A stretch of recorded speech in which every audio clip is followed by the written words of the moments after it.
അവരുടെ സംസാരമല്ല. അവർ പറയുന്ന വാക്കുകളൊന്നും അവർ ചെയ്യുന്ന കർമ്മങ്ങളൊന്നും അവരുടേതല്ല. ഇത് ഈ തജല്ലികളിലൂടെ പോയി പോയി പോയി ഇതിന്റെ ഒരു പെർഫെക്ഷൻ ഉണ്ട്. പെൻസിൽ എന്ന് പറയുന്ന സംഗതി നമ്മൾ പെർഫെക്റ്റ് ആക്കാൻ വേണ്ടി അതന്നെ ഏറ്റവും നല്ല ഉദാഹരണം. കൂർപ്പിച്ച് കൂർപ്പിച്ച് കൂർപ്പിച്ച് കൂർപ്പിച്ച് അല്ലെങ്കിൽ ഉള്ളി അങ്ങനെ തൊലിച്ച് തൊലിച്ച് തൊലിച്ച് തൊലിച്ച് പരമാവധി അതിന്റെ കാമ്പിലേക്ക് എത്താൻ ചെന്നാൽ ഇൻഫിനിറ്റീവ് എംപ്റ്റിനെസ്, പിന്നെ നത്തിങ്നെസ്. അതിലാണ് വൺനെസ് ഓഫ് ബീയിങ് അല്ലെങ്കിൽ യൂണിറ്റി ഓഫ് ബീയിങ് എന്ന് പറയുന്നതിന്റെ ആത്മതലത്തെ സന്നിവേശിപ്പിക്കുന്നത് ഇബ്നു അറബി റളിയല്ലാഹു അൻഹു. ഇതാണ് കൊണ്ടുവന്നിട്ട് ഇതിലിട്ടിട്ടുള്ള കളിയാണ്. ഇതിലിട്ടിട്ട് കളിച്ചിട്ട് പറയും, നീ എന്നുള്ള അവസ്ഥയിൽ നിന്ന് നീ ഫന ആയി. എന്താണോ സ്ഥിതാസ്തിത്വം അല്ലെങ്കിൽ എന്താണോ എന്താണ് പറ ബഖാ, അസ്തിത്വമുള്ള അവശിഷ്ടം എന്താണോ അതിലേക്ക് പ്രാപിച്ച് ലയിച്ച് ഇല്ലാതാവുന്നത് വരെ ആ യാത്ര തുടരണം. അതിന് ഏറ്റവും നല്ലത് കോഴ്സ് പഠിക്കുന്ന ആളുകൾക്ക് കിട്ടും എന്ന് ഞാൻ ഉറപ്പ് പറയുന്നില്ല. കൊടുക്കണം കിട്ടണം. അല്ലെങ്കിൽ വേറെ ഒന്നുണ്ട്, പിന്നെ ഇബ്നു അറബി കോഴ്സായിട്ട് തന്നെ പഠിക്കണം. അങ്ങനെ ഒന്നുണ്ട്. കാരണം വെച്ചാൽ ഇത് പിന്നെ ഒരു ഗുരുവിന്റെ തണലില്ല എങ്കിൽ അത് മനസ്സിലാക്കാൻ കഴിയാത്ത ആൾക്കാരുടെ ഇടയിൽ നിന്നാണ് സദറുദ്ദീനുൽ കൂനവി റളിയല്ലാഹു അൻഹു ഒക്കെ എന്ത് ചെയ്ത് വിശദീകരിച്ചത്. അപ്പോഴാണ് ഇത് വളരെ ബൊംബാസ്റ്റിക് ആയിട്ടുള്ള ഒരു സാധനമാണ് എന്ന് കൂനിയയിലെ മനുഷ്യന്മാർക്ക്, ജലാലുദ്ദീൻ റൂമി വരെ ആ വഴിത്താരയിൽ പിന്നീട് നിസ്തുലമായ പ്രതിഭയായിട്ട് വളരാൻ കാരണം, അല്ലെങ്കിൽ ആ വഴിയിലേക്കൊക്കെ വരാൻ കാരണം. നമുക്കറിയാം ഇബ്നു അറബി റളിയല്ലാഹു അൻഹുവിന്റെ ഷെയ്ഖ് ആരാണെന്ന് ചോദിച്ചാൽ അത് ഷെയ്ഖ് അബ്ദുൽ ഖാദർ ജീലാനി ഖദ്ദസല്ലാഹു സിർറഹുൽ അസീസ് അവർകൾ തന്നെയാണ് നമുക്കറിയാം. അതിലേക്ക് പിതാവ് കൊണ്ടുപോയതും മൊർസിയയിൽ അദ്ദേഹം ജന്മനാട്ടിൽ എന്താണ് ഫാത്തിമ ഓഫ് കൊർദോവ എന്ന് പറയുന്ന, കൊർദോവയിലെ ഫാത്തിമ എന്ന് പറയുന്ന സ്ത്രീയുടെ തണലിൽ വളർന്നതും മറ്റൊരു സ്ത്രീ കൂടെ ഉണ്ട്, അതിന്റെ പേര് എനിക്ക് ഓർമ്മ കിട്ടുന്നില്ല. ഒടുവിൽ അദ്ദേഹം തർജുമാനുൽ അഷ്വാഖ് എഴുതാനുണ്ടായ കാരണം ഈ മക്കയില ഫുത്തുഹാത്തുൽ മക്കിയ എഴുതുന്ന ഘട്ടത്തിൽ തന്നെ ഉണ്ടാവുന്നത് എന്താ, നിസാം എന്ന് പറയുന്ന ഒരു പെണ്ണിനോട് പ്രണയമുണ്ടായി. അവിടെ വെച്ച് കണ്ടുമുട്ടി. തന്റെ കൂടെ ഹജ്ജിന് യാത്ര ചെയ്ത ഒരു പുരോഹിതന്റെ, ഒരു പണ്ഡിതന്റെ പുത്രിയായിരുന്നു. ഈ നിസാമിനോടുള്ള പ്രണയമാണ് എന്ത് ചെയ്യുന്നത്, തർജുമാനുൽ അഷ്വാഖ്. പക്ഷെ അത് പ്രണയാതീതമാണ്.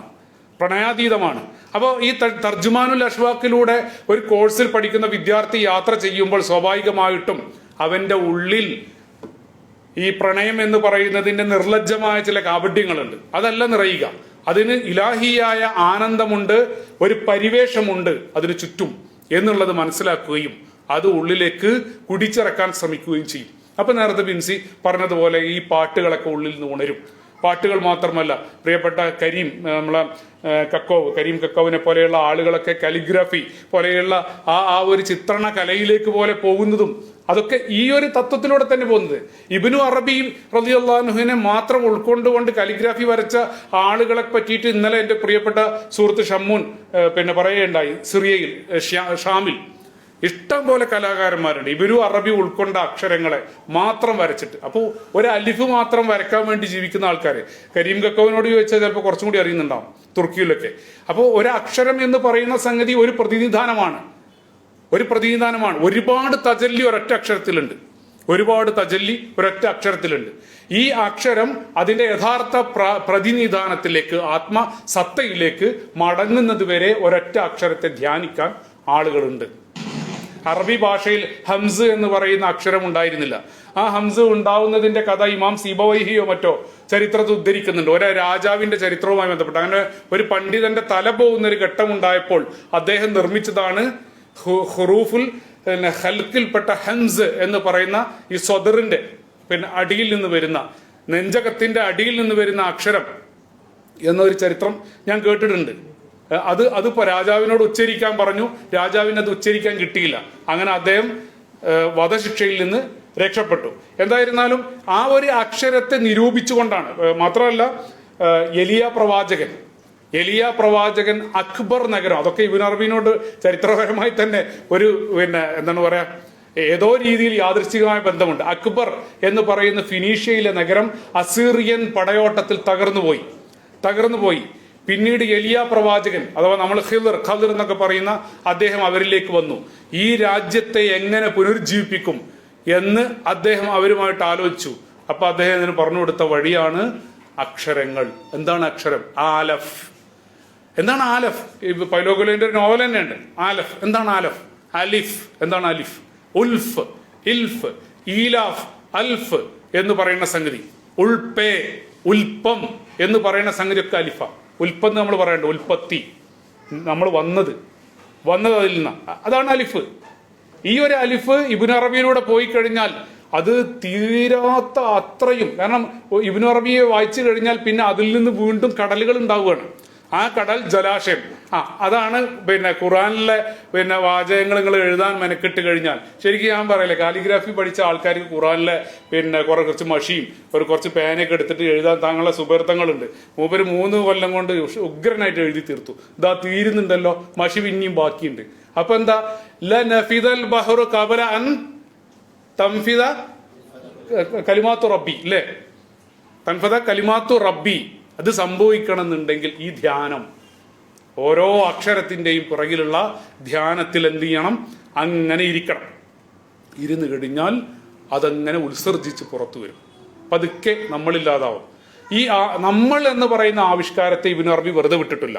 കാരണം അദ്ദേഹത്തെ പറ്റി തന്നെ പറഞ്ഞിട്ടുണ്ട്, തന്നെ പറ്റി തന്നെ പറഞ്ഞിട്ടുണ്ട്. അദ്ദേഹം പറഞ്ഞത്, അദ്ദേഹം ഈജിപ്തിൽ ഇരിക്കുന്ന ഘട്ടത്തിലാണ് പറഞ്ഞത്. അദ്ദേഹത്തിന്റെ കൂടെ ചുറ്റിയിരുന്ന ആളുകളിൽ നിന്ന് അദ്ദേഹം പലപ്പോഴും പുറത്തേക്ക് അല്ലെങ്കിൽ അകലേക്ക് പോകാറുണ്ടായിരുന്നു. അങ്ങനെ ഒരുപാട് സൂഫിയാക്കളുടെ ചരിത്രത്തിലുണ്ട്.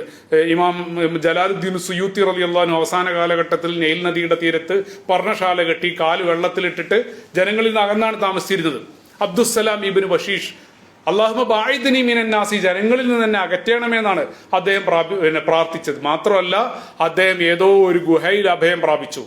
ഒരു ഗുഹയിൽ അഭയം പ്രാപിച്ചു എന്ന് മാത്രമല്ല, അദ്ദേഹത്തെ വളരെ വിഷമിച്ചാണ് പിന്നീട് അദ്ദേഹത്തിന്റെ ഏറ്റവും പ്രിയ ശിഷ്യൻ സ്വാമി വിവേകാനന്ദന്റെ കാര്യം പറഞ്ഞതുപോലെ തന്നെ, ശ്രീരാമകൃഷ്ണ പരമഹംസരെ വിവേകാനന്ദൻ സ്വീകരിച്ച അതുപോലെ തന്നെ അബ്ദുസ്സലാം ഇബ്നു ബഷീഷിനെ അബുൽ ഹസൻ ഇഷാദുലി റളിയല്ലാഹു അൻഹു തേടിപ്പിടിച്ച് ഒരൊറ്റ ഗുരു, ഒരൊറ്റ ശിഷ്യൻ.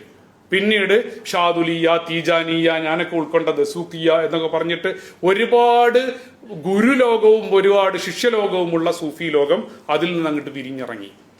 ഒരൊറ്റ ശിഷ്യനിൽ നിന്ന്, അബുൽ ഹസൻ ഷാദുലി റളിയല്ലാഹു അൻഹുവിൽ നിന്ന്. അദ്ദേഹം പറഞ്ഞെന്താ അറിയോ? അബുൽ ഹസൻ ഷാദുലി റളിയല്ലാഹു അൻഹു പറയാറുള്ള അല്ലാഹുമ്മ സല്ലി അലാ മൻ മിൻഹുൻ ശഖത്തിൽ അസ്റാർ വൻഫലഖത്തിൽ അൻവാർ വഫീഹി ഇർതഖത്തിൽ ഹഖായിഖു വതനസ്സലതു ഉലൂമു ആദമ ഫഅജസൽ ഖലായിക എന്ന് പറഞ്ഞു തുടങ്ങുന്ന സലാത്ത് ഇബ്നു ബഷീഷ് ഉണ്ട്. പ്രവാചകനെ വർണ്ണിച്ച് സ്വയം മനുഷ്യരെയും പ്രപഞ്ചത്തെയും അദ്ദേഹം കുത്തിയുടച്ച് പൊടിച്ചു കളയാണ്. ഇനി ഒന്നുമില്ല. ഫലം യുദ്രികുഹു മിന്നാ സാബിഖുൻ വലാ ലാഹിഖുൻ. നേരത്തെ പോയവർക്കും കിട്ടിയിട്ടില്ല, വലാ ലാഹിഖുൻ, ഇനി വരാനുള്ളവർക്കും കിട്ടിയിട്ടില്ല. അങ്ങനെ ഒന്ന് കയ്യിലുണ്ട്. അതിന്റെ മുമ്പിൽ ഒന്നുമില്ല, എല്ലാം നിഷ്പ്രഭം. അതേ ഉള്ളൂ, അതിനേ ഉള്ളൂ. അതിനാകുന്നു സല്ലി അലാ മൻ മിൻഹുൻ ശഖ്ഖ